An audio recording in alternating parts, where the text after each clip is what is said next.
ফাইদা সাওয়াইতুহু, যখন আমি তাকে সুষম করে তৈরি করব বা ভারসাম্যপূর্ণ করব, মানে কোনো কারুশিল্পকে নিখুঁত করা, ভারসাম্যপূর্ণ করা। উদাহরণস্বরূপ কেউ যদি লোহা বা কোনো ধাতু গলিয়ে জোড়া লাগায়, সে তখন নিশ্চিত করতে চায় যেন উভয় অংশ একেবারে সমানভাবে জোড়া লাগে। তার কাছে জোড়াটাকে নিখুঁতভাবে সমান করার বিভিন্ন যন্ত্র থাকে, একে বলে তাসওয়াত। তো আল্লাহ বলছেন এক ধরনের ভারসাম্য এবং পারফেকশন এই সৃষ্টির মাঝে যোগ করা হবে, যা অন্য সৃষ্টির মাঝে নেই। এক সেন্সে বলতে গেলে অন্য অনেক সৃষ্টির মাঝে আমাদের চেয়েও বেশি ভারসাম্য রয়েছে। বানর এক হাত ব্যবহার করেই ঝুলে থাকতে পারে, তাদের খুব ভালো ব্যালেন্স রয়েছে। পাখিরা স্বতঃস্ফূর্তভাবে বিভিন্ন ভঙ্গিতে উঠতে পারে। তো এখানে আমাদের দুপায়ে দাঁড়ানোর সামর্থ্যের চেয়েও বেশি কিছু নিয়ে কথা বলা হচ্ছে। আল্লাহ এখানে বলছেন মানবজাতির পরস্পর সাংঘর্ষিক বিষয়ের মাঝে ভারসাম্য রক্ষা করার সামর্থ্য থাকবে।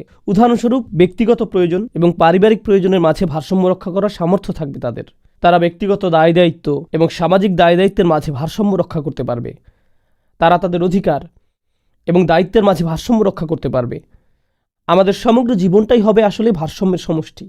বর্তমানে মাল্টিমিলিয়ন ডলারের এমন সব প্রতিষ্ঠান রয়েছে যেখানে ভারসাম্য শিক্ষা দেওয়া হয়। সফল মানুষেরা, সফল ব্যবসায়ীরা, বড় বড় কর্পোরেশনের কর্মকর্তারা চাকরি জীবনের মাঝে ভারসাম্য রক্ষা করা শিখতে এসব সেমিনারে যোগ দেয়, তাই না?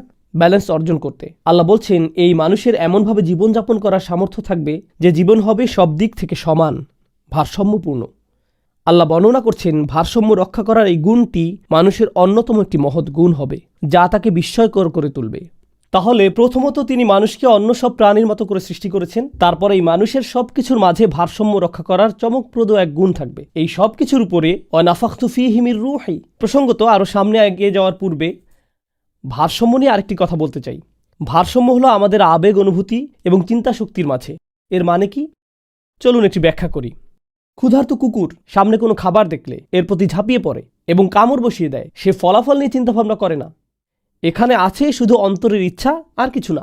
কিন্তু মানুষ লোভনীয় কিছু একটার দিকে তাকিয়ে বলতে পারে, না এটা অবৈধ, না ওইটা হারাম, না এটা করা যাবে না। তার বিবেক বুদ্ধির কর্মতৎপর হয়ে ওঠে। সে ফলাফলের কথা ভেবে থেমে যেতে পারে, ইতিমধ্যে দেরি করে ফেলেছেন, এখন আবার রাস্তায় লাল বাতি। এমন সময়ও ভারসাম্য রক্ষা করার সামর্থ্য আপনার আছে। তাড়াতাড়ি অফিসে যাওয়ার আগ্রহ যেমন আছে, ঠিক তেমনি আইন মেনে চলার বুঝও আপনার আছে। আমরা আমাদের চিন্তা এবং আবেগের মাঝে ভারসাম্য রক্ষা করে চলতে পারি, অন্য সৃষ্টির মতো নয়, যারা কোনো একটা আবেগ জাগ্রত হলেই তা পূর্ণ করার জন্য ঝাঁপিয়ে পড়ে, প্রতিক্রিয়া দেখায়।